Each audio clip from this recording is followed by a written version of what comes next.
It's over! The Blazers come from 23 down in one quarter to defeat the Mavericks and even the best of 7 series at 2 apiece. You've just seen history. Bonjour et bienvenue à tous dans ce tout nouvel épisode de The Natural Podcast. Aujourd'hui, comme vous l'avez vu dans le titre, on va parler de l'été à venir côté Portland. Vous savez sûrement que je suis fan de cette franchise depuis de nombreuses années et je voulais commencer par cette franchise tout simplement pour pouvoir faire une vidéo, un podcast avant la draft. Donc cette vidéo sera très peu précise au vu du fait que l'été n'a pas encore commencé pour Portland. La saison des free agents n'a pas commencé, il n'y a aucun transfert. Rien du tout, mais du coup ça nous laisse le temps et l'occasion de pouvoir rêver un petit peu, de voir les occasions à ne pas manquer et ce qui pourrait être fait cet été.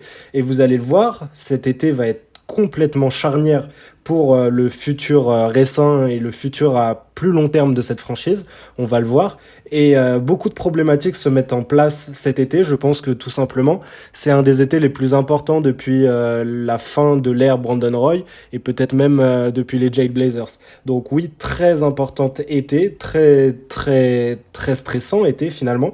Et on va en parler tout de suite dans cette petite vidéo. Allons-y.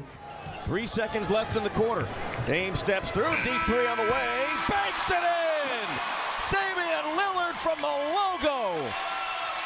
He has been unbelievable from distance of late. Tout d'abord, avant de commencer, je tenais à vous annoncer que j'ai sorti ma chaîne YouTube, qui sera donc du même nom, The Natural Podcast, où vous pouvez retrouver l'ensemble des podcasts sortis sur Spotify, Apple Podcast et bien sûr Deezer. Et que à terme, là on est encore sur un format podcast audio comme vous en écoutez actuellement, mais qu'à terme, je pense faire des vidéos montées ou des vidéos un petit peu différentes. Et donc je vous invite à aller vous abonner, à aller regarder un petit peu si ça vous plaît ou non. Et pour ceux qui sont déjà sur YouTube, à l'inverse, d'aller regarder ce qui se passe du côté de Spotify, comme vous le voulez. Donc voilà, commençons. Après cette petite page de pub, par ce qui s'est passé les années précédentes côté Portland. Et vous allez le voir, c'est un petit peu déprimant. Donc après une finale de conférence perdue en 2019 face aux Golden State Warriors, pourtant diminué et sur le score de 4-0, ils ont entamé une saison 2019-2020 tout simplement, où il y avait beaucoup d'attentes sur cet effectif, un effectif qui performait, une équipe des Blazers et un front office des Blazers connu pour faire un bon travail, et c'est là que se passe la chute. Après une saison tronquée par le Covid et où les Blazers sont finis à la 8e place, avec différentes blessures de Nurkic, de joueurs comme CJ McCollum encore une fois, et un coach, Terry Stotts, qui commençait à faire parler et qui avait de moins en moins d'idées et qui était tout simplement sur la sellette, et bien tout simplement, les Blazers ont perdu en 5 matchs face aux Lakers, futurs champions, et c'est pour moi le début d'une forme de redescente de cet effectif et de cette franchise, qui l'année d'après, malgré d'avoir fini 6e et qui donc n'avait pas l'avantage du terrain, qui a eu énormément de blessures, encore une fois, avec Nurkic qui a été grandement blessé une partie de la saison, et des trades qui commençaient à être très peu cohérents, notamment de Gary Trent Jr. à Toronto en échange de Norman Powell. Norman Powell qui est un très bon joueur, qui le montre, mais qui n'est resté finalement que à peine 1 an, si ce n'est moins, je ne sais pas, peut-être une moitié d'année chez nous, alors que Gary Trent a eu de très bons passages à Toronto et est un joueur jeune, bien plus jeune que Norman Powell, qui se développe à une vitesse incroyable. Et puis c'est tout simplement un arrière qui peut jouer à côté d'un joueur comme Damian Lillard, qui pouvait jouer à côté d'un joueur comme Damian Lillard, un très bon intercepteur, un bon défenseur, un joueur qui peut scorer 18 points par match, même si les pourcentages, en tout cas, à part à 3 points, sont plutôt faiblards de nombreuses fois. Enfin bref. Continuons.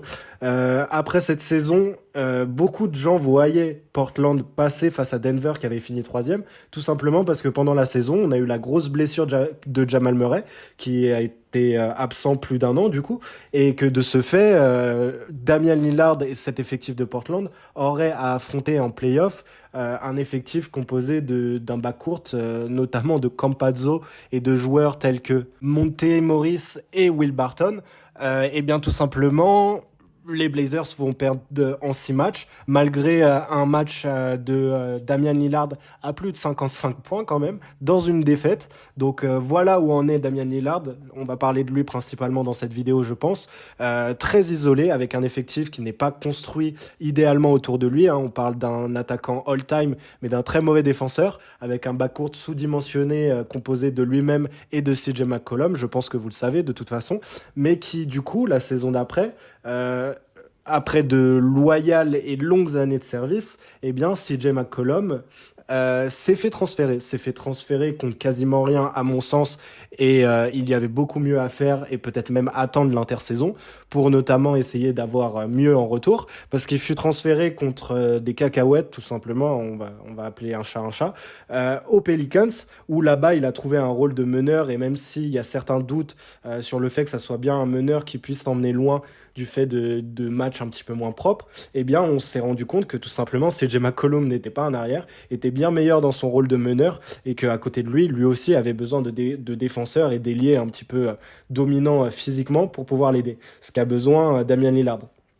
Donc cette année-là, on a eu beaucoup de transferts, Comme je l'ai déjà dit, donc Robert Covington et Norman Powell vont vers les Clippers, et on a récupéré Eric Bledsoe qui je crois joue en Chine maintenant, Keon Johnson qui joue 2 minutes par match, Justice Winslow, et de l'autre côté en perdant CJ McCollum et Larry Nance Jr. qui font les beaux jours des Pelicans là-bas. Même Larry Nance Jr. était vraiment le fit idéal à côté de Zion Williamson quand il avait l'occasion de jouer à côté, évidemment. Et nous on a récupéré donc Josh Hart, qui est finalement la grosse pièce de cette trade deadline 2022, oui, excusez-moi, je crois que c'est 2022, et Nickel Alexander-Walker qui est déjà parti l'été d'après, tout simplement, Thomas Satoransky, Didi Louzada, enfin bref, du très beau monde, franchement, pour une équipe qui veut reconstruire. Évidemment, là, je suis un peu aigri parce que je pense qu'on aurait pu avoir bien mieux lors de cette trade deadline et comme compensation. Mais évidemment, au vu des salaires que nous avons envoyés autre part, ça nous laissait énormément de cap pour pouvoir agir l'été d'après. Et pour pouvoir construire une équipe compétitive autour de Damian Lillard. Mais ne nous trompons pas, La seule pièce positive et la seule chose positive de cette saison est le fait que Anthony Simons a enfin percé et est devenu un joueur référencé en NBA, en s'affichant tout simplement comme le visage des Blazers lors du tanking qu'ils ont fait en fin de saison. Un tanking du coup qui fut utile, évidemment, comme je l'ai dit, un tanking qui prouve qu'il n'y a pas eu de playoff cette année-là. Le fait de ne pas arriver à entourer un joueur générationnel comme Damian Lillard pour ne pas finalement aller en play-off, ce qui fut un échec cuisant à mon sens, malgré un pick 7 qui fut transformé à cette draft-là en Shaedon Sharpe, qui a un énorme potentiel. Et pour moi, un échec cuisant qui montre déjà que ce management a énormément de difficultés à construire et à être performant. Ils ont eu des bons joueurs pendant quelques années, malgré que voilà, sur les ailes, ce n'était pas grandiose, etc. Ce qui cachait tout simplement la misère tout simplement qu'on a eu à entourer Damian Lillard, des joueurs comme CJ McCollum, comme Nurkic il y a quelques années, comme du coup Damian Lillard en lui-même permettait de sauver les meubles, on va dire. Aujourd'hui, ce n'est plus le cas. On remarque vraiment qu'il y a de grandes difficultés à créer cet effectif. Et malgré ça, pendant l'intersaison, on a eu quelques espoirs, tout simplement avec l'arrivée de joueurs comme Gary Payton II, fraîchement champion NBA avec Golden State, qui est arrivé libre. Mais finalement, on verra par la suite que c'était juste pour prendre ce gros contrat qu'il souhaitait. Jeremy Grant, effectivement de Détroit, qui lui aussi, là je suppose et je fais quelques prédictions, lui aussi cherche tout simplement à obtenir un gros contrat à Portland. Voilà, on va faire dans l'ordre, on va continuer à en parler. Yusuf Nurkic a été prolongé, Anthony Simons aussi.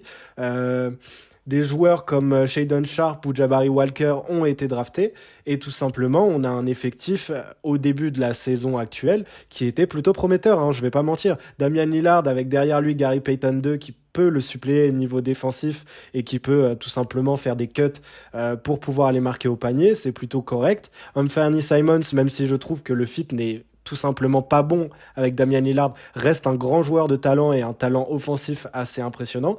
Josh Hart sur le poste 3, qui est un poste 2 de base mais qui fut décalé, qui de ce fait était un des meilleurs rebondeurs de son poste, tout simplement, qui aussi est un bon shooter à 3 points, un joueur de complément parfait pour cet effectif-là, mais qui a aussi beaucoup déçu, notamment au tir lorsqu'il était à Portland. Et ensuite, on a des joueurs comme Nassir Little qui demandent qu'à se développer, des joueurs de complément, encore une fois. Un Jeremy Grant qui a commencé la saison de manière excellente à plus de 20 points et qui était là dans le rebond, dans la défense, dans l'intensité, dans le scoring. Et bien sûr, des pivots très très moyens en la personne de Yusuf Nurkic et Drew Eubanks. Donc cette saison promettait au moins de jouer le top 6 au top 4, peut-être le top 8 au top 3 de l'Ouest. Moi, c'est ce que j'espérais. Je pensais réellement que cet effectif pouvait faire bien mieux. Et le début de saison va me donner raison, tout simplement, avec, je ne sais plus, je n'ai plus les stats en tête, mais énormément de victoires et un top 3 de la conférence Ouest qui s'est maintenu pendant plus d'un mois et demi, où Damian Lillard était en surchauffe totale. Anthony Simons le suppléait parfaitement. On avait des joueurs comme Josh Hart, même s'ils avaient des difficultés au tir, étaient à plus de, je crois, 8 ou 9 rebonds par match, alors même que c'est un arrière, mais un ailier quand il jouait à Portland. Jeremy Grant a plus de 20 points aussi. On pensait même à une première sélection All-Star de sa part. Yusuf Nurkic qui était caché défensivement et qui donc n'avait pas le même impact négatif qu'il aura après. Et tout simplement, après, on a eu la blessure de Damian Lillard, une blessure qui a provoqué la chute de cet effectif dans le top 10, top 12 de l'Ouest. Et tout simplement, ils ne remonteront jamais. On a eu cet effectif complètement remanié à la trade deadline encore une fois, avec le départ de Josh Hart contre Cam Reddish. Un départ totalement illogique quand on sait que Portland veut gagner maintenant, veut gagner le plus rapidement possible. Donc c'est totalement illogique de prendre un jeune joueur qui est considéré par beaucoup, par deux franchises, donc déjà Atlanta et les Knicks, comme un bust. Même s'il a énormément de talent, notamment offensif, et qu'en défense, il peut se construire une petite carrière, déjà, on doit attendre pour voir ce qu'il pourrait donner. Il faut lui donner du temps de jeu et donc potentiellement perdre certains matchs, là où Josh Hart était le joueur parfait, et on le verra plus tard lorsqu'il est arrivé à New York et qu'il a fait un second tour de play-off avec les New York Knicks, que en fait c'était une erreur pour moi, tout simplement. Jeremy Grant était dans sa dernière année de contrat, là il demande tout simplement un contrat max, je crois, ce qui est totalement aberrant vu son profil et vu ce qu'il a montré depuis ces dernières années. On parle d'un joueur à 20 points dans des équipes qui gagnent moins de 30 matchs par saison. Donc voilà, en plus de ça, c'est un secret de polichinelle. Son début de saison était uniquement pour faire valoir ses droits à un gros contrat, ce qu'il aura peut-être, on ne sait pas. Mais pour moi, c'est une erreur. Yusuf Nurkic, que beaucoup défendaient, même j'ai entendu Trash Talk dire que c'était un vrai pivot titulaire en NBA. Je ne suis pas du tout d'accord. Yusuf Nurkic est un tronc d'arbre qui ne peut pas switch et se déplacer sur un terrain de basket efficacement. C'est un des pires défenseurs et un des plus gros mismatchs pour moi au poste de pivot titulaire dans cette ligue. Il peut shooter et il shoot assez efficacement, même de loin. Il arrive à sortir quelques perfs à 3 points. Mais en fait, on s'en fiche. On a des meneurs et arrières comme Anthony Simons et Damian Lillard qui sont tout simplement, pour Damian Lillard, all-time, et pour Anthony Simons, à terme, un des meilleurs shooters à 3 points en sortie de dribble de la ligue, je le pense réellement. À quoi nous sert tout simplement un Yusuf Nurkic qui peut shooter à 3 points? Je préfère limite avoir un Drew Eubanks ou un Trendon Watford sur le terrain. D'ailleurs, Trendon Watford, comme Nassir Little, et en fait, les jeunes de cet effectif, même s'ils ne sont pas du tout prêts au haut niveau, sont potentiellement les joueurs qu'il nous faut dans le futur. Mais encore une fois, on vise à être contender. Shaedon Sharpe, effectivement, a eu des bonnes minutes aussi. Il tournait à plus de 9 points par match sur la saison, plutôt propre au shoot. Un énorme talent offensif avec des comparaisons qui pleuvaient déjà à terme sur des joueurs référencés, quand je ne citerai pas le nom, et qui en fin de saison, lorsque encore une fois l'effectif de Portland a tanké pour une deuxième année consécutive alors qu'on vise à être contenders, eh bien Shaedon Sharpe a pris les clés du camion et a tourné à plus de 24 points de moyenne, dans un effectif qui perdait évidemment, mais avec un jeu léché, des stats très propres, pas du tout en forçant comme d'autres équipes en reconstruction pourraient faire. Je ne citerai encore une fois pas de nom, mais allez voir du côté des Rockets. Et on peut penser du coup qu'on a un peu notre backcourt d'avenir avec Damian Lillard et Shaedon Sharpe. Donc ça, enfin d'avenir, voilà, vous m'avez compris, le backcourt actuel.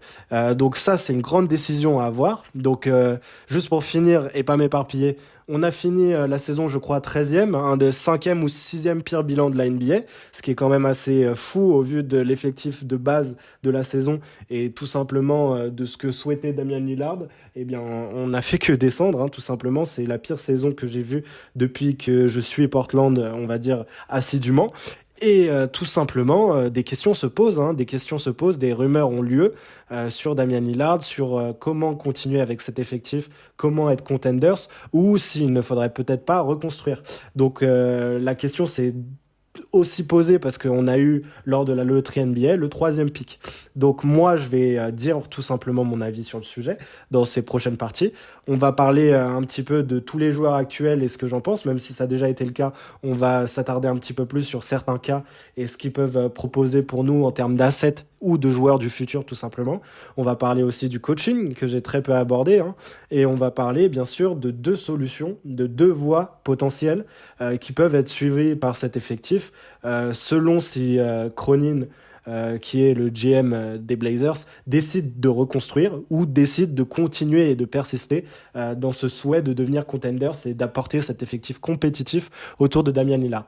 Donc on va y aller, voilà, allons-y tout simplement. Enjoy what the NBA as a whole is becoming. Now it's like regular season don't count. Get a ring. This guy's the MVP. This guy did this. He the first. It's like, bro, what is this stuff? Like, what is this? You know what I'm saying? Like, bro, I don't need to prove to y'all that I want to win a ring. Why the hell do I play? Like, while I understand we play to win championships, we all want to win a championship. We can't keep acting like nothing matters, like the rest of the stuff, the journey doesn't matter. Alors, commençons avec les conclusions à apporter autour de cet effectif et de la franchise en général. Pour moi, le seul point positif de cet effectif, en dehors du niveau intrinsèque de Damian Lillard, qui a 32 ans, qui est tout simplement au sortir de sa meilleure saison régulière depuis qu'il est en NBA, en 32 points, plus de 4 ou 5 rebonds, 5 rebonds et 7 passes, à des pourcentages assez incroyables pour la quantité de shoot et la shooting map qu'il a. C'est assez impressionnant. Et bien, pour moi, Damian Lillard est évidemment un point positif à sortir de cette saison, ça paraît évident. Les jeunes aussi, Sharpe comme je l'ai dit, Nassir Little qui, on va dire, même s'il a eu quelques petites blessures, continue à se développer. Même Trayton Watford que je trouve très bon dans son rôle, mais qui est encore une fois très limité. Ce genre de joueurs-là sont évidemment, ou même Jabari Walker. Vraiment, je suis plutôt content de ce qu'on a drafté ces années précédentes, et notamment de Shaedon Sharpe. Anthony Simons pour moi est aussi évidemment une très bonne nouvelle, on va dire, pour Portland, en termes d'assets plus qu'en termes de joueurs du futur, parce que tout simplement, si on veut continuer dans cette voie, il va falloir faire des choix. Et le premier choix qui doit être fait par le coach et le management, c'est tout simplement, est-ce qu'on met Shaedon Sharpe devant Anthony Simons ? Pour moi, le problème se pose là sur le backcourt.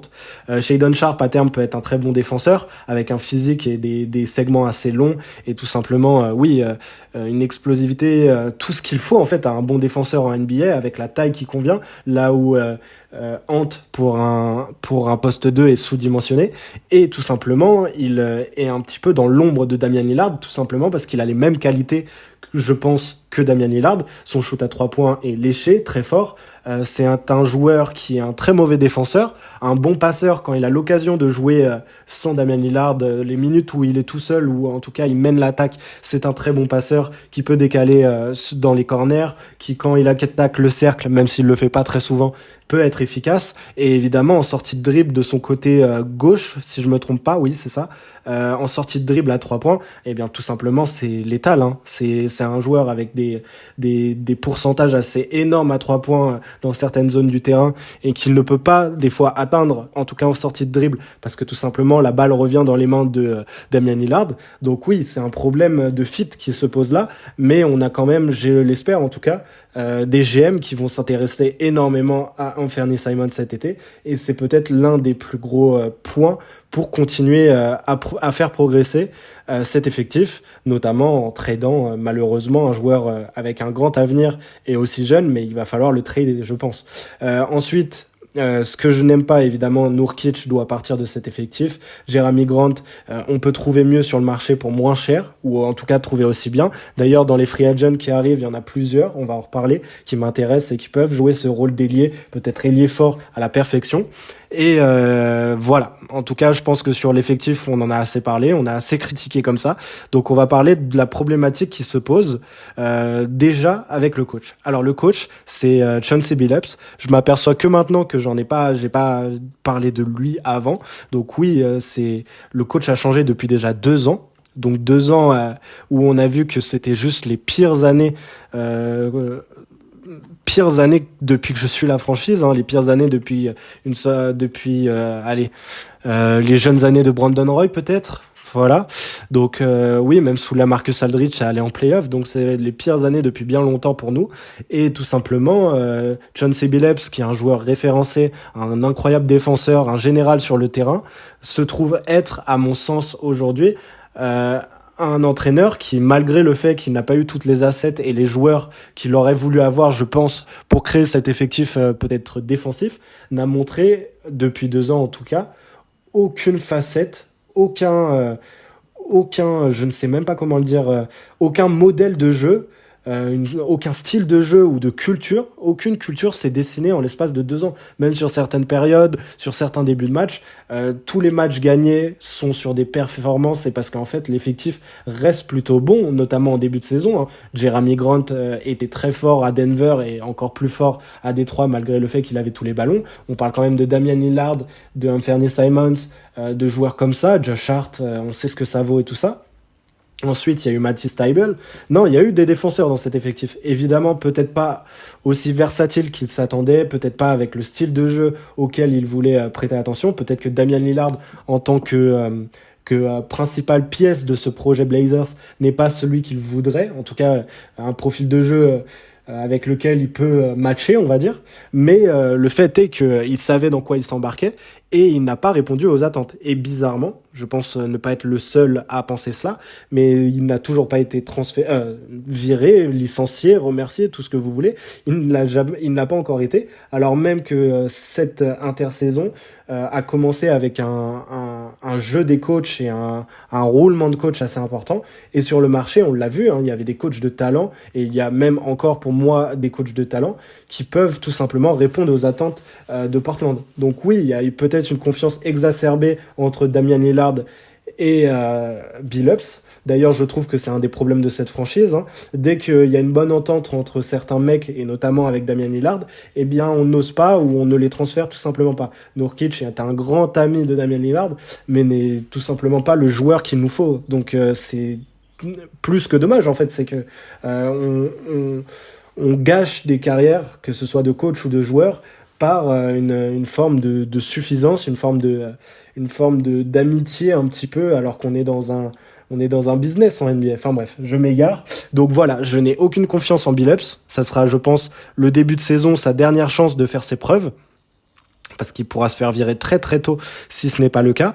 Et en plus de ça, s'ajoute qu'il y a pour moi de gros problèmes dans les bureaux, et ça va beaucoup conditionner ce que je vais dire ensuite sur est-ce qu'il faut rebuild ou il faut devenir et essayer de devenir un contender. C'est que en fait la situation des Blazers est assez catastrophique, parce qu'on est dans une situation de vente de franchise.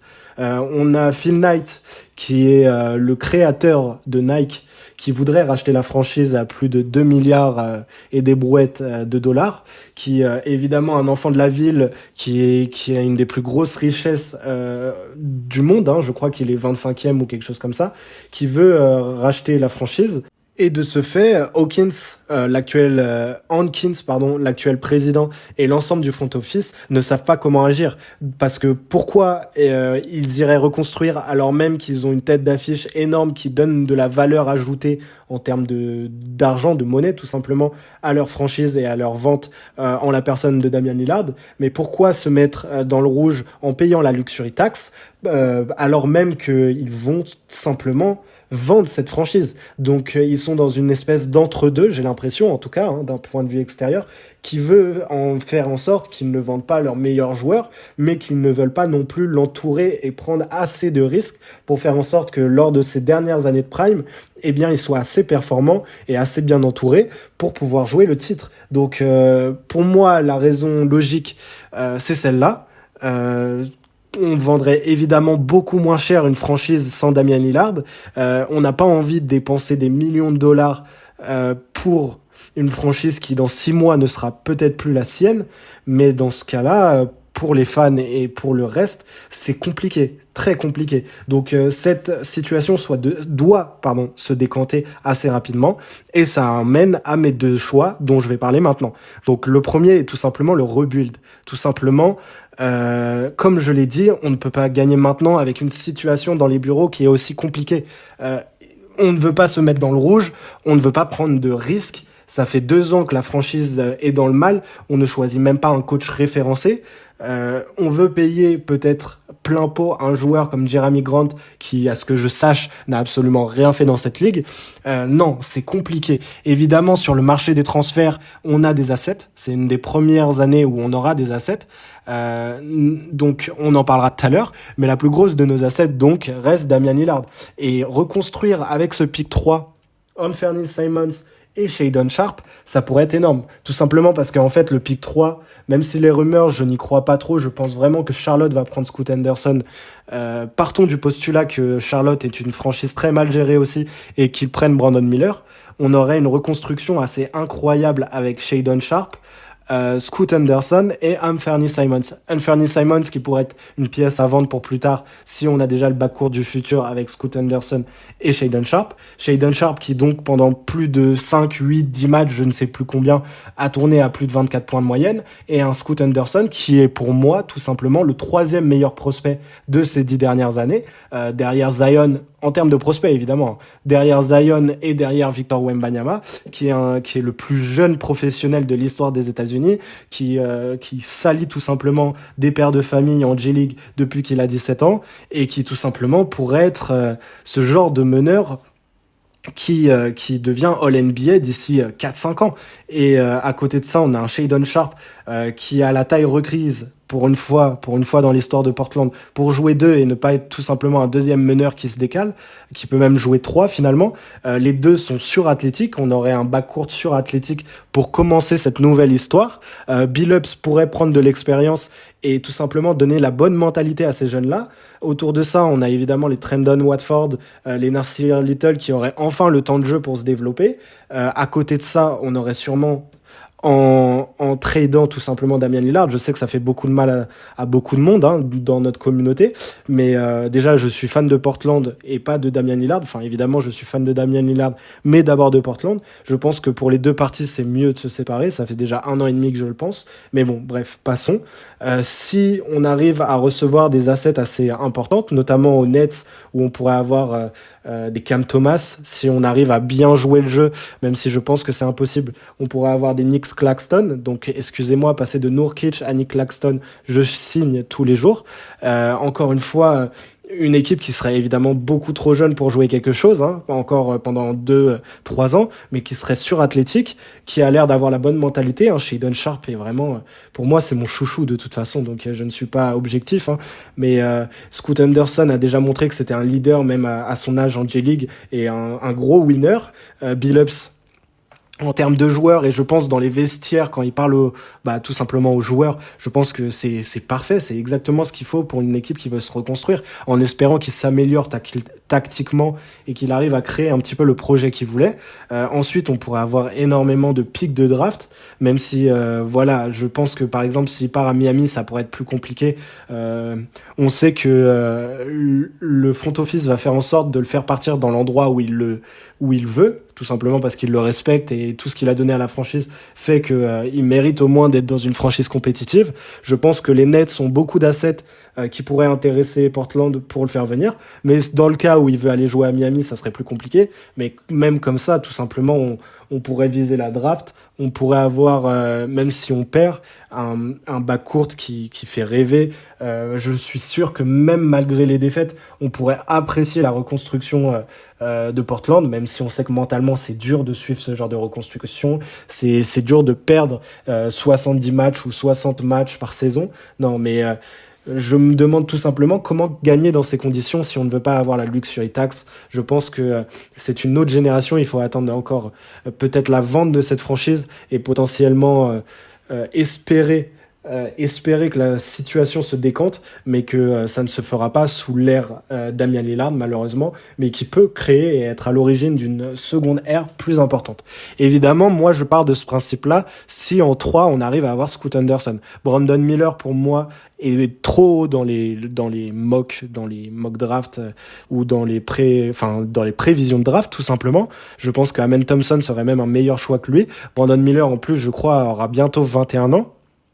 Pour moi, ça pourrait être un très bon 3&D, mais pas du tout une future star dans la NBA actuelle, hein, tout simplement. Il fera peut-être mentir, mais au vu de son passif hors terrain aussi, ça ne m'attire pas.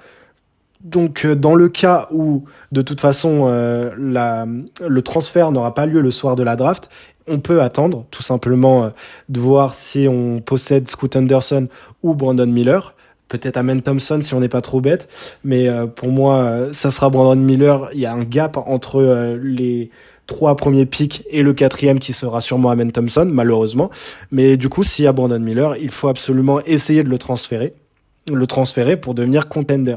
Et là, je dis bien essayer, sans payer trop cher. Apparemment, c'est important, même s'ils disent le contraire, pour le management, pour le front office, de ne pas se mettre dans le rouge en ayant s'ils n'ont pas tout simplement la certitude qu'ils joueront le titre l'année prochaine. Donc, à voir. Mais il y a beaucoup de rumeurs qui sont très intéressantes et qui montrent quand même un certain attrait pour Portland, ou peut-être aussi le fait d'arnaquer Portland serait intéressant pour beaucoup de franchises pour obtenir ce pick 3. Beaucoup de franchises en reconstruction déjà comme Orlando, même si je ne sais pas ce qu'ils pourraient nous apporter, ou Chicago qui pareil pourrait nous apporter des joueurs qui n'ont pas un profil assez défensif pour être intéressant pour nous, voudraient monter dans cette draft. Moi je pense plutôt que le pick 3 pourrait aller à une franchise comme Toronto, mais comme je l'ai dit, on est si loin des premières rumeurs, des premières vraies rumeurs et des premiers actes des front office qu'il est difficile de savoir ce qui est vrai ou ce qui est faux. J'ai vu depuis 2 jours notamment que ils ne veulent pas passer par une reconstruction côté Toronto, donc on ne sait pas si Pascal Siakam pourrait être transféré. Parce que oui, je l'annonce directement, Pascal Siakam serait mon premier choix pour être transféré et pouvoir passer un step côté Blazers. Il y a d'autres rumeurs dont je vais aborder après, mais pour moi, Pascal Siakam est la principale asset, le principal joueur qui doit venir en échange peut-être d'un Anthony Simons et d'un pick 3, ce qui sera un très beau package pour Pascal Siakam, je pense. Et au pire, on rajoute quelques cacahuètes pour faire en sorte que ce transfert se fasse. Mais bref, Pascal Siakam. Donc moi, ce qui m'intéresse principalement avec lui, c'est tout simplement que c'est un joueur du front de court assez défensif déjà. C'est un joueur assez all-around qui peut passer, défendre, prendre des rebonds, qui peut scorer assez efficacement, même plus qu'efficacement, hein. Il sort d'une saison All-Star en 24 points, 7 rebonds, 6 passes, quelque chose comme ça, excusez-moi, je ne sais plus, mais en 24-7-7 peut-être, un truc comme ça, et qui est très intéressant à côté d'un joueur du backcourt. Pour moi, les meilleurs duos se font front-court, backcourt, de toute façon, c'est le cas dans beaucoup de franchises. Il y a beaucoup d'exemples récents avec un joueur qui peut finir les matchs, un joueur qui défend pour l'autre, des joueurs qui se complètent aussi dans les profils, hein. Là, pour le coup, c'est le cas. Et donc, je pense que ça serait une excellente addition bien plus qu'un Jeremy Grant. Évidemment, ce n'est pas le même prix et le même type de joueur, mais quitte à payer cher et à vouloir re-signer un joueur important, je préfère re-signer et essayer de créer quelque chose autour de Damian Lillard et Pascal Siakam, évidemment. Moi, la première problématique qui me vient, et la principale d'ailleurs, c'est que Pascal Siakam est un joueur très particulier dans son profil de jeu, même s'il sait faire beaucoup de choses, et qui, du coup, je pense, doit, pour performer, être très bien coaché. Notamment tactiquement, et qui, du coup, j'ai peur que sous Chauncey Billups, il ne soit pas à son plein potentiel. Il arrive peut-être à trouver sa place après quelques mois, mais que ces mois de transition font qu'on perde encore une année ou qu'on ait du mal à créer une certaine alchimie pour devenir contenders assez rapidement. C'est ça la plus grosse problématique pour moi dans le fait d'être contenders, c'est que on a l'exemple récent de toutes les franchises qui ont gagné. Cela ne se fait pas en une intersaison ou en une trade deadline. Ça prend des années de construire un effectif assez performant et qui se mélange assez bien pour pouvoir gagner le titre, et ajouter des joueurs aussi importants et aussi différents que ceux qu'on a actuellement, ça pourrait être compliqué, même si, comme je l'ai dit, c'est un joueur assez all-around qui peut faire beaucoup de choses et qui a ce profil défensif qui, je pense, que Billups recherche, en tout cas sur le front de courte, pour être intéressant. Évidemment, ça ne suffira pas. Pour moi, il y a d'autres choses à faire, mais avant de ça, on va parler des autres choix et des autres rumeurs qui sont en cours. Déjà, on a Brandon Ingram. Alors, j'adore le joueur, je trouve que c'est un des joueurs les plus sous-cotés et les plus beaux à avoir joué de cette ligue. On sait que même s'il est beaucoup blessé, les 20 derniers matchs de la saison, et même pour aller l'année dernière en play-off, il tournait à plus de 30 points de moyenne, il avait sali les Suns malgré la défaite, et cette saison, comme je l'ai dit, il tournait aussi à 30 points de moyenne pour accrocher le play-in. Donc oui, c'est un grand joueur, un joueur qui est beaucoup plus jeune et peut-être un peu moins référencé, même s'il a un plafond plus haut que Pascal Siakam, mais à côté de ça, je ne crois zéro à ces rumeurs, je suis désolé. Rien que le fait que le coach, je ne sais plus son nom, excusez-moi, soit venu au match avec Brandon Ingram, les matchs de la finale, et que tout simplement, avec ses performances récentes, il fasse entièrement partie du projet, je pense réellement que les rumeurs ne vont pas aller côté Brandon Ingram, mais plutôt côté Zion Williamson. Et malgré le fait que Zion Williamson ait un talent énorme, je n'ai aucune envie et aucune confiance dans le fait de le voir arriver tout simplement à Portland. Je suis désolé, je préfère avoir Brandon Ingram, mais comme je l'ai dit, pour moi, cette rumeur est factuellement fausse. Elle n'arrivera pas parce que Brandon Ingram est le joueur du projet aujourd'hui. Ce n'est plus Zion Williamson, ça a changé. Zion Williamson, même s'il est 2 fois All-Star, il n'a pas réussi à enchaîner les matchs. Ces histoires extra-sportives, même si elles ne sont pas si graves que ça, en tout cas légalement, vous m'avez compris, montrent qu'il n'est pas vraiment sérieux sur le fait de rester en bonne santé. Il y a de plus en plus de rumeurs qui parlent encore de son poids, qui parlent de ce genre de choses-là. Il n'arrive pas à enchaîner les matchs. Donc évidemment, je pense que un pick 3 serait une erreur à transférer face à Zion Williamson. Il y a d'autres rumeurs évidemment, mais pour moi, par exemple, Michael Bridges, qui fait partie des rumeurs, tout simplement fait partie du projet à long terme des Nets. Il ne sera jamais transféré, c'est un fait. Jaylen Brown, qui pareil a des envies de départ, tout simplement il a des envies de départ pour devenir une sorte de franchise player dans un autre effectif. En tout cas, un joueur beaucoup plus important et pas sous-coté comme il l'est aux Celtics. Alors déjà, je trouve que cette raison est un petit peu bête. Évidemment, je m'avance, il n'a pas dit ça mot pour mot, mais on comprend un petit peu ses intentions. Donc pourquoi vouloir venir à Portland? Évidemment, il n'aura pas le choix, ce sera sous un sign and trade, un transfert ou ce que vous voulez. Mais pourquoi venir à Portland, se mettre derrière un joueur comme Damian Lillard alors qu'il veut quitter les Celtics pour ne pas être derrière un joueur comme Jason Tatum? Pour moi, cela n'a pas de sens, pardon. En plus du fait que même si évidemment on ne joue pas le titre avec Pascal Siakam et que Jaylen Brown est peut-être intrinsèquement un meilleur joueur que lui, je n'ai pas confiance en des backcourts d'All-Star. Je pense que ça va être assez compliqué. Je pense aussi que Jaylen Brown a eu beaucoup d'histoires avec Joe Mazzulla, son coach, et que si ça commence à arriver à Portland et que ça ne s'entend pas avec la direction, avec Chauncey Billups, Damian Lillard est très ami avec eux, même si j'ai confiance en les qualités de leader de Damian Lillard, de rassembler tout le monde derrière lui. Je pense que Jaylen Brown déjà ne bougera pas évidemment des Celtics, mais s'il bouge, il dira publiquement qu'il ne veut pas venir à Portland. Donc oui, pour moi, ça serait mon deuxième choix potentiellement. J'ai dit beaucoup de choses négatives, mais je pense que sur un backcourt, ça serait le joueur idéal qui puisse porter la balle, qui peut défendre à côté de Damian Lillard. Mais déjà, ça bloquerait la progression d'un joueur comme Shaedon Sharpe. Moi, à terme, dès la saison prochaine, en fait, j'aimerais bien que Shaedon Sharpe devienne titulaire et je pense qu'il a le niveau intrinsèque pour le devenir, même s'il est encore très jeune. Donc non, restons pour moi en tradant ce pick 3 qui deviendrait Brandon Miller ou Amen Thompson, etc. Et peut-être Anthony Simons, qui de toute façon ne prendra jamais ce rôle de 6e homme à mon sens et qui de toute façon doit être dans ce package pour qu'il soit attirant. Eh bien, on a la création d'une team compétitive autour de 2 stars et potentiellement une 3e en la personne de Shaedon Sharpe en devenir. Évidemment, là, je m'avance beaucoup pour Shaedon Sharpe. J'ai énormément confiance en lui, même si sur sa 2e saison, il arrive à tourner à 13 points de moyenne, à des pourcentages assez propres et défendre efficacement. Ce sera une victoire et ça sera une très bonne saison pour ce type de joueur. Donc voilà, continuons, parce qu'en fait, il y a énormément de boulot à faire, je pense, à mon avis. Donc évidemment, si je continue, c'est avec la free agency. Principalement, parce que je pense qu'on peut trouver tout type de joueurs cette année qui pourraient compléter ce roster qui a déjà besoin. Pour moi, il n'y a pas besoin d'une 3e star ou d'une superstar. Il faut déjà 2 stars qui s'entendent et se complètent. Et on l'a vu avec les vainqueurs récents en NBA, que autour, il faut juste des joueurs talentueux et qui jouent en harmonie, tout simplement, la base du basket, tout simplement. Donc voilà, à la free agency.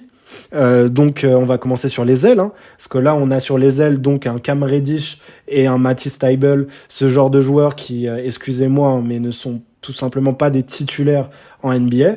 Donc pour moi sur les ailes, j'essayerais de proposer un contrat assez intéressant à un Harrison Barnes, qui est pour moi un ailier déjà titulaire en NBA, qui peut marquer sa 15e de points, qui est lui aussi assez versatile, qui est on va pas dire un expert du haut niveau, mais qui a vu le haut niveau et il a un titre NBA quand il était encore assez jeune avec Golden State, qui a une bonne mentalité. De toute façon, il a joué avec les pires Kings possibles et on a l'impression qu'il ne s'est jamais plaint.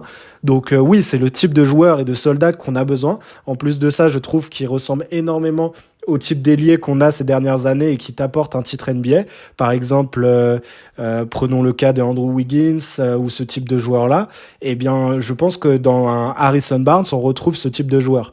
Donc moi, je prendrais Harrison Barnes, c'est un fait. Donc on a notre 3 titulaires. Donc on commence Damian Lillard, Shaedon Sharpe, Harrison Barnes et Pascal Siakam. Et ensuite, pour le 5 titulaire, on a 2 choix. 2 choix, on va dire, les deux, il y en a un qui est beaucoup moins fort intrinsèquement que l'autre, peut-être un peu moins risqué en termes de contrat, en termes d'âge, et puis l'autre qui est évidemment beaucoup plus risqué, mais bien plus fort et qui peut te faire win now, tout simplement. Avec ce premier choix, donc bien plus risqué, pour moi, serait tout simplement Brook Lopez. Alors, Brook Lopez, évidemment, il y aurait une concurrence énorme pour le recevoir. Je ne saurais même pas s'il serait intéressé pour venir chez nous.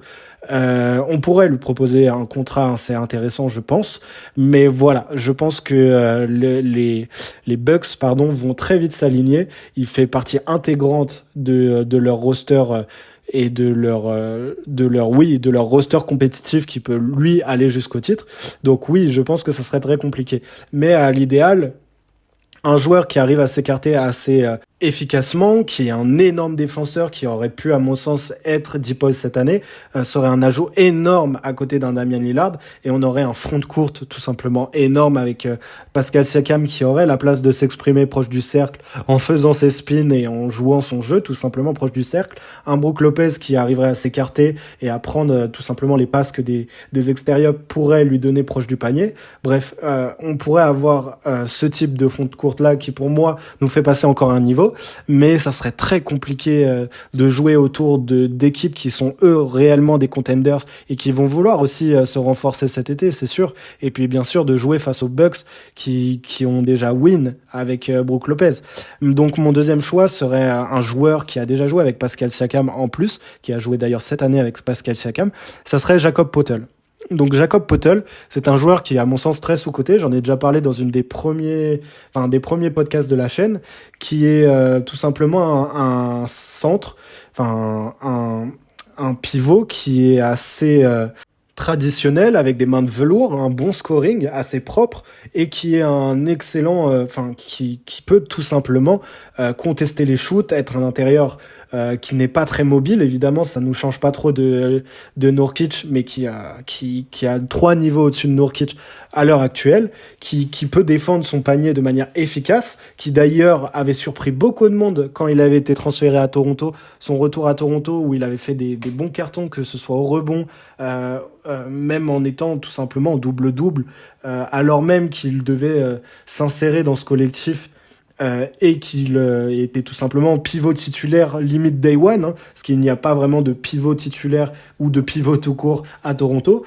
Non, je pense que Jakob Poeltl, au niveau de l'insertion d'un joueur, ça serait parfait. Day one, il pourrait apporter, faire ce qu'il sait faire. Ça nous changerait pas non plus d'un Nurkic qui est là depuis quelques décennies maintenant. Donc non, oui, si on peut signer tout simplement les deux pour un bon prix, on sait que Jakob Poeltl ne vaut peut-être pas si cher, entre 8 ou 12 millions, ça serait Brook Lopez, la vraie signature de cette free agency, mais ça serait intéressant. Ensuite, ma dernière idée, et je pense que ça ne plairait pas à beaucoup de monde, mais pour moi, il ne faut pas non plus disrespecter ce joueur, ça serait Dillon Brooks. On sait que la fin de saison a été très compliquée pour lui parce que tout simplement, il a trop parlé, mais on se souvient de ce qu'a fait Damian Lillard et cette équipe de Portland en termes de renouveau de joueurs un petit peu virus. Voilà, on va dire le mot virus dans cette ligue, notamment avec Carmelo Anthony qui a passé, je pense, des années incroyables chez nous après son prime et quand il est devenu un simple role player. Je pense que Dillon Brooks, si on arrive à faire un petit peu le même travail sur lui et qu'il garde un petit peu cette grande gueule qui lui permet de déconcentrer, enfin bref, qu'on ne travestisse pas non plus sa mentalité, ça pourrait être un guerrier assez incroyable pour nous, un ajout que beaucoup de gens évidemment voudront signer, hein, parce qu'il ne faut pas se mentir, on n'est pas sur Twitter et Dillon Brooks garde une bonne cote. Et en plus de ça, il pourrait jouer poste 2 ou poste 3, que ce soit en sortie de banc ou si Shaedon Sharpe a du mal tout simplement en prenant sa place sur certains matchs, certaines match-up. C'est un défenseur énorme.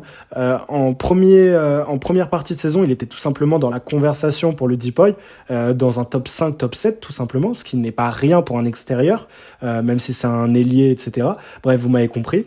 C'est un joueur qui, évidemment, a énormément déçu et qui est limité au shoot, ou plutôt dans ses choix de tir, et qui pourrait donc, en sortant du banc, prendre ces shoots-là plus efficacement. Et de toute façon, hein, s'il joue à côté de Damian Lillard, il va très vite comprendre que ce n'est pas à lui de shooter et qu'il peut quand même nous mettre 15, 18, 20 points avec des bons pourcentages un soir sur deux. Donc oui, pour moi, ça serait vraiment un ajout énorme à avoir. Donc évidemment que j'essaierais de choper un Dillon Brooks. Donc voilà. Pour moi, on a terminé. Évidemment, on a d'autres joueurs. Hein. Gabe Vincent pourrait être très intéressant, mais il faut pas exagérer. Si on va sur la free agency et qu'on chope tout le monde, ça serait vraiment. Enfin, on n'est pas les Lakers, tout simplement. Et je pense que essayer de choper Jakob Poeltl, Dillon Brooks et peut-être Brook Lopez, ça serait déjà bien. Mais on peut tout simplement, même avec des joueurs de complément, hein, Jakob Poeltl, Grant Williams et Gabe Vincent, par exemple, qui sont tous free agent. Grant Williams qui pourrait avoir un plus gros rôle chez nous derrière Pascal Siakam ou à côté, ça serait très intéressant hein. Dans un small ball sur certaines match-ups, certains bouts de match, ça pourrait être très intéressant. Donc oui, il y a des choses à faire à cette free agency. Évidemment, pas de grosses stars. Hein. Je pense que il est inutile d'appeler des joueurs trop référencés, on va dire, mais ce genre d'ajout, c'est ce qui crée tout simplement des contenders pour moi. C'est ce qui crée des effectifs compétitifs. Donc oui, on garderait des joueurs comme Nasir Little, Matisse Thybulle en sortie de banc. On aurait encore Trayvon Watford.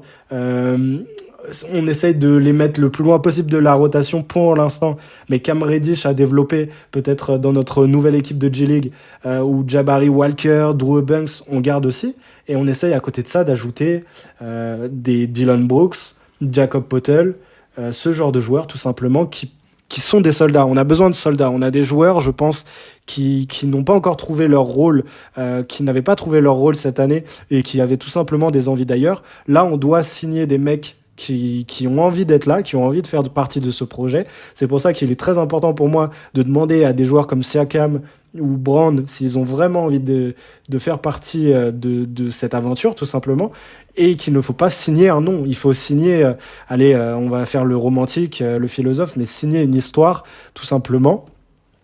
Signer un état d'esprit qui se fonde bien dans la mentalité qu'on doit recréer, dans cette culture qu'on doit recréer à Portland. Enfin bref, je pense qu'on a terminé sur la création de cet effectif compétitif. On va pouvoir passer à une forme de petite conclusion. Donc allons-y. Pour conclure, et je pense que vous l'avez tous compris, on est dans une situation assez compliquée niveau Blazers. Je pense que le plus important à préserver, que ce soit dans le cas où on reste et on essaye d'avoir une équipe compétitive, ou dans le cas où on reconstruit, c'est de garder cette culture de franchise, la culture de la loyauté, du travail et tout ça. Il faut développer cette culture à Portland. Là, on a eu des mauvaises surprises pour moi avec Gary Payton et Jeremy Grant qui sont là uniquement pour l'argent, enfin pour signer des gros contrats. Évidemment, on est dans un business, hein, c'est logique, mais il y a des manières de faire. Je pense que là, il faut commencer à se reconcentrer et ne pas brader nos pics, notamment le pick 3. Et ce pick 3 vaut réellement, dans cette draft, une star. Il faut s'en rendre compte. Il vaut réellement des joueurs comme Pascal Siakam, à mon sens, ou autres. Il vaut peut-être pas Jalen Brown, vu les 2 dernières années, mais il vaut des joueurs référencés. Et il ne faut certainement pas brader.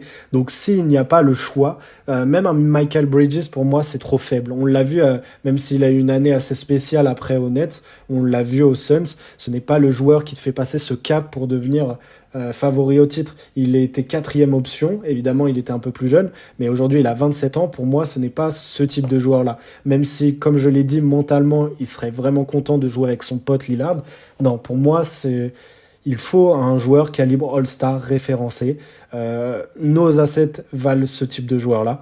Pour moi, de toute façon, et je pense que pour ceux qui me suivent sur Twitter ou autres, vous l'avez compris, ma priorité serait le rebuild, parce que je pense qu'on arrive dans des années où on aura des prospects très intéressants. D'ailleurs, parce que j'en ai pas parlé, mais pour moi, on doit garder le pick 20, 23, je ne sais plus exactement. Et par exemple, signer et drafter un joueur comme Chris Murray, le frère jumeau de Keegan Murray, ça pourrait être un ajout incroyable à cet effectif. Mais bref, on en parlera peut-être après la draft ou dans de prochaines vidéos. Mais pour moi, donc, le meilleur moyen serait la reconstruction. J'ai bien compris que j'étais le seul à penser ça sur toute la planète et que beaucoup de gens sous-cotent peut-être Scoot Henderson. Ce n'est pas grave. Pour moi, il y a encore un monde possible et imaginable où Portland joue les finales de conf, joue les premières places à l'ouest. Mais pour ça, il faut déjà que dans les bureaux, ça décide de tout simplement d'être compétitif. Et pour ça, il faut payer, il faut prendre des risques, il faut faire en sorte de faire des choix difficiles. C'est-à-dire, ces choix difficiles, c'est de payer ou pas payer Jeremy Grant. C'est de voir si tel ou tel joueur se marie bien avec Damian Lillard. Savoir si dans le cas où il reste dans cet effectif, tout simplement, Anthony Simons peut redevenir 6e homme, et si mentalement il ne va pas dire tout simplement non, je n'ai pas envie, je ne suis pas ce joueur, enfin bref, vous m'avez compris.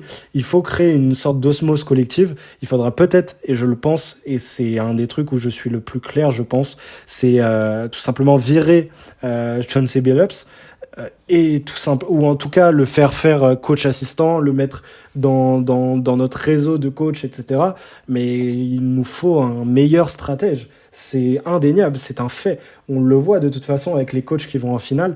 Billups ne fait aujourd'hui pas partie de cette caste-là et n'en fera peut-être jamais partie. Donc oui, c'est peut-être le meilleur ami de Damian Lillard, mais il va falloir faire des choix. Et il va falloir aussi penser, si au début de cette saison, cela ne fonctionne pas, si on laisse peut-être une demi-saison, peut-être encore une saison, mais pour moi, ça fait déjà 1 an et demi que c'est la saison de trop, à tourner une page. Je sais que dans la communauté et que ceux qui m'écoutent, il y en a beaucoup qui sont fans de Damian Lillard et qui ont été fans de Portland après Damian Lillard, mais il va falloir comprendre que pour les deux parties, ce n'est tout simplement pas négligeable de recommencer, de tout simplement lâcher prise, de essayer de rebuild autour de ces jeunes qui, je pense, si vous êtes vraiment fan de Portland, vous feront kiffer aussi, et qui dans 5 ans, potentiellement, peuvent rejouer les premières places à l'Ouest et win, tout simplement. On est là pour ça, et je pense réellement que Damian Lillard est le joueur qui peut emmener un titre, mais il y a une histoire de fenêtre en NBA, de fenêtre de titre, de fenêtre de performance, appelez-la comme vous voulez, et je pense clairement que depuis 2019-2020, on a refermé cette fenêtre. Essayons de forcer en la réouvrant, essayons une dernière fois. On a pour une fois, pour un été, depuis quelques années, les assets disponibles pour essayer de réouvrir cette fenêtre. On a de quoi faire, hein. Franchement, on a des assets, des joueurs, des jeunes, on a des pics de draft, le 3, le 20, on a tout ce que vous voulez. Donc essayons une dernière fois. Moi, je suis pas fervent admirateur de cette solution, au vu de ce qui se passe dans les bureaux, de la vente, du coach, tout simplement. Mais on va dire que c'est une forme de The Last Dance, pardon, et que si elle fonctionne, bah, je ferai mes excuses les plus sincères, et évidemment je me tatouerai Damian Lillard dans le dos. Mais voilà, ça va être compliqué à mon sens. On va refaire des vidéos et des daily react à chaque nouvelle ou chaque transfert qui est fait vers Portland, parce que même si je ferai pas ça pour toutes les franchises, vous vous en doutez bien, je pense que Portland est une franchise qui, bah, de toute façon, voilà, c'est ma chaîne, et Portland est ma franchise préférée, donc je ferai ces vidéos si je le souhaite, et tout simplement, j'espère que cette vidéo vous a plu. Je me suis beaucoup éparpillé parce qu'il y a énormément de choses à dire. Je pense qu'avec Charlotte, notamment, qui est en 2, on est sur une des années les plus charnières pour ces deux équipes, et peut-être Toronto ou des équipes comme ça, hein. Mais je pense qu'on est dans une situation assez spéciale cette année pour Portland, et on est dans une situation d'intersaison les plus intéressantes de la ligue. Enfin, notre équipe est la plus intéressante de la ligue pour cette intersaison et ce qui va s'y passer. Donc voilà. Je pense qu'on a terminé. J'espère que vous me suivrez aussi sur YouTube ou sur Spotify, Deezer, etc. selon vos préférences. Mais allez voir les deux, ça m'aiderait beaucoup.